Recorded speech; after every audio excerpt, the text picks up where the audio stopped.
1526 সালের আগে এই জায়গায় ঠিক যেখানে শাহী জামা মসজিদটি বর্তমান চাঁদশরী গ্রামে বা চাঁদশরী টাউনে, সেখানে তার আগে ছিল হচ্ছে কলকির মন্দির। ঠিকই শুনছেন, কলকির মন্দির ছিল শাহী জামা মসজিদের বদলে। সত্যিটা জানবেন, তারপরে কিন্তু আপনি আপনার ডিসিশন নেবেন। ফট করে কারো কথা শুনে প্রভোকেশনে পা দেবেন না। কি নিউজ পাচ্ছেন? মুসলিমদের উপর অ্যাটাক হয়েছে, সম্বল ডিস্ট্রিক্ট জুড়ে ইন্টারনেট বন্ধ।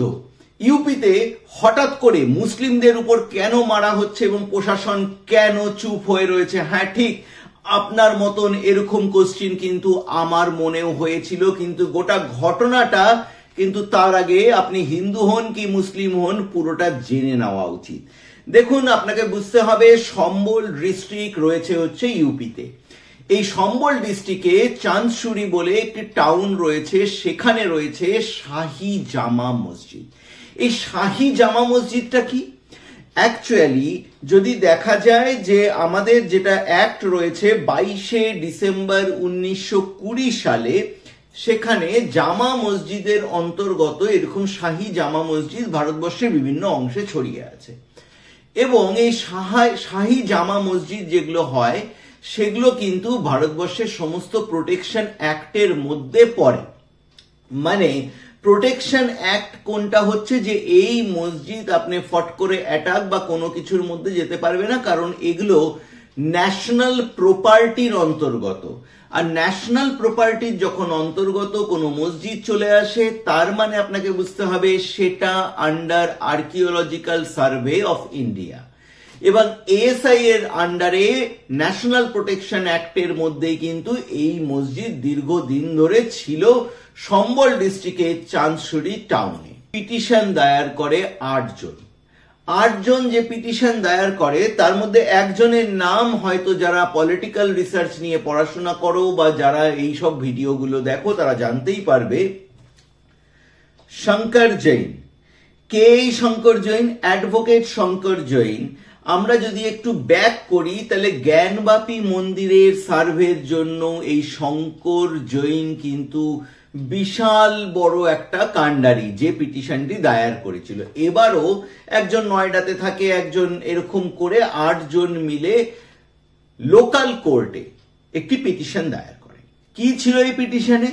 পিটিশনে দায়ের করা হয়েছে যে 1526 সালের আগে এই জায়গায় ঠিক যেখানে শাহী জামা মসজিদটি বর্তমান চাঁদশরী গ্রামে বা চাঁদশরী টাউনে, সেখানে তার আগে ছিল হচ্ছে কলকির মন্দির। ঠিকই শুনছেন, কলকির মন্দির ছিল শাহী জামা মসজিদের বদলে। এবং বাবরের রাজত্বকালে তারা সেই মন্দির ভেঙে সেখানে মসজিদ প্রতিস্থাপন করে। বাবর তো খালি শুধু এখানে করেনি, ভারতবর্ষের বিভিন্ন অংশে এরকম কিন্তু তার কর্মকাহিনী কিন্তু পাওয়া যায়। এবার এরা দাবি করে যে বিষ্ণুর যে অবতার, দশম অবতার হচ্ছে কলকি। এবং বলা যায় হিন্দু ধর্ম অনুসারে যে যখন আমাদের এই পৃথিবী শেষের দিকে চলে আসবে বা এই যুগ কলি যুগ যখন শেষের দিকে আসবে, তখন কলকির অবতার আসবে বিষ্ণু এবং সে সেটাকে শেষ করে আবার নতুন যুগের সূচনা হবে, এরকমই কিন্তু মাইথোলজি বলে। এবং সেই কলকির মন্দির ছিল সেইখানে। এবং বিষ্ণু এবং শিবের সেখানটাতে অনেক ধরনের ভাস্কর্যের নিদর্শন পাওয়া যায়। সেটা বহু বছর ধরে মসজিদে রূপান্তরিত হয়ে রয়েছে। ঠিক এই পিটিশনটাই কিন্তু দায়ের করে সম্বল কোর্টে। এবং সম্বল কোর্ট সঙ্গে সঙ্গে বলে যে অ্যাডভোকেট থাকে সরকারি, তাকে বলে যে আপনি যান, আপনি টিম নিয়ে গিয়ে এটার উপরে সার্ভে করা শুরু করুন। মঙ্গলবারে সে টিম নিয়ে যায়, সার্ভে করে, কোনো কিছু অসুবিধা হয় না। সেই সার্ভে রিপোর্টের হিসাবে যখন সেকেন্ড সার্ভে 24শে নভেম্বর তারা সেখানে গিয়ে পৌঁছায়, মানে রবিবার দিন দুপুরে, তখন সেখানে রণংদেহী পরিস্থিতি শুরু হয়ে যায়। প্রশাসনের যারা সার্ভে কর্তারা যান তাদের উপরে ইট পাথর ছোড়া হয়। অবশ্যই প্রশাসনও সেখানটাতে কিছু শক্ত হাত নিতে হয়েছে এবং তারপরে সেই জায়গা জুড়ে কিন্তু একটা দাঙ্গার পরিস্থিতি হয় এবং হিন্দু মুসলিম রায়ট টাইপের এতটাই ভয়ঙ্কর কন্ডিশন হয়ে যায় যে 5 জন মারা পর্যন্ত যায় এবং গোটা এরিয়া জুড়ে কিন্তু ইন্টারনেট বন্ধ করে দিতে হয়েছে। এবার অনেক বিরোধীরাই বলছে তাহলে পরে প্রশাসন এবং সেখানকার বিজেপি গভর্নমেন্ট এবং আদার সবাই কেন চুপ হয়ে রয়েছে। বিরোধীরা বলবেই, স্বাভাবিক ব্যাপার। কিন্তু আজকে ধরুন যদি গভর্নমেন্ট অফ ইন্ডিয়ার কোনো অফিসিয়াল এবং কোনো সরকারি জায়গা থেকে কোনো যদি নির্দেশ আসে, সেটা তো মানার দায়িত্ব ভারতীয় হিসাবে সবারই, সে হিন্দুর মন্দির হোক কি মুসলিমের মসজিদ হোক। এক্ষেত্রে ঘটনাটি তারা ভেবেছে যে হয়তো সার্ভেতে সত্যি যদি কিছু ধরা পড়ে যায় তাহলে আবার বাবরি মসজিদের মতো আকার না ধারণ করে, তাহলে পরে আবার অযোধ্যার মতন রাম মন্দিরের মতন এখানে কিছু একটা না হয়ে পড়ে, বা জ্ঞানবাপীর মতন অবস্থা না হয়ে পড়ে। হয়তো এই সংখ্যা থেকেই তাদের মনে হয়েছে যে না, এখানে প্রোটেস্ট করা দরকার এবং হিন্দুরা তাদের মসজিদ দখল করতে আসছে। হিন্দুরা কি আদৌ তাদের মসজিদ দখল করতে আসছে? না, হিন্দুরা তাদের পুরনো ফেলে আসা জিনিসকে পুনরুদ্ধারের চেষ্টা করছে। ঘটনাটি বুঝতে হবে, এখানে কোনো হিন্দু গ্রুপ ইনভলভ নয়, এখানে কোনো মুসলিম সাম্প্রদায়িক গ্রুপও কিন্তু ইনভলভ নয়। এখানে ইনভলভ হয়েছে ভারতের কোর্ট।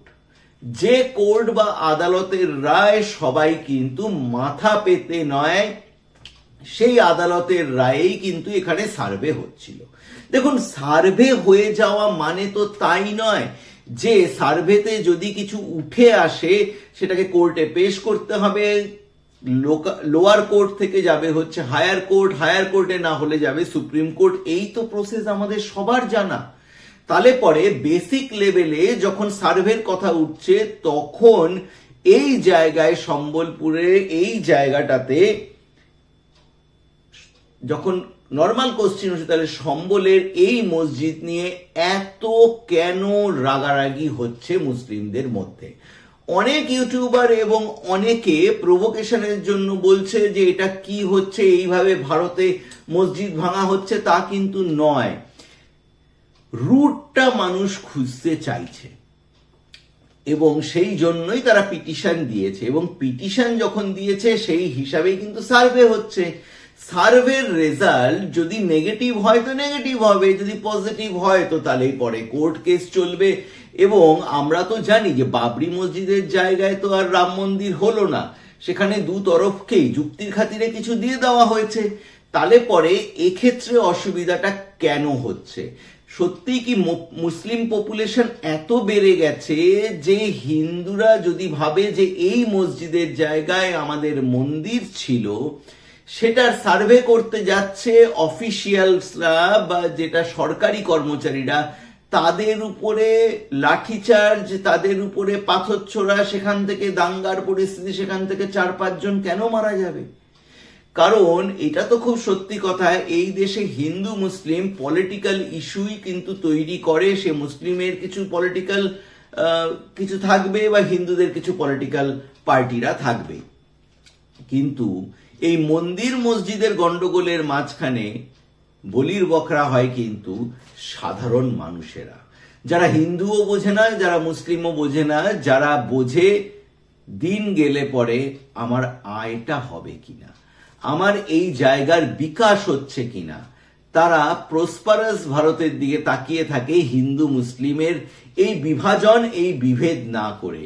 তো এখানে যদি কোর্ট অর্ডার দিয়ে থাকে সেটাকে আমরা বলবো যে কোনো ধর্মেরই হোক সেটাকে মানা উচিত। সেটা যদি কোনো হিন্দু মন্দিরের এগেনস্টেও কোনো মুসলিম কোনো আধিকারিক যদি বলে দেয় যে এখানটাতে আমি পিটিশন দিচ্ছি, এখানে হয়তো আগে এই কথা ছিল, তাহলে সেটারও সার্ভে হওয়া দরকার। যদিও ভারতবর্ষে সেটার চান্সেস কিন্তু কম, কারণ ভারতবর্ষে মুসলিমরা যতদিন ছিল তার আগে তো হিন্দুরাই ছিল, এবং সেই জন্যই কিন্তু সমস্যার জায়গাগুলো কিন্তু আস্তে আস্তে উঠে আসছে।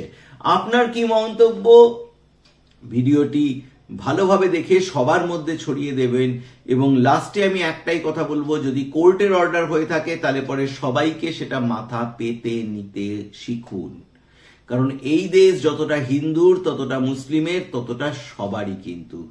ভালো থাকবেন, সুস্থ থাকবেন এবং ঘটনা সত্যিটা জানবেন, তারপরে কিন্তু আপনি আপনার ডিসিশন নেবেন। ফট করে কারো কথা শুনে প্রভোকেশনে পা দেবেন না।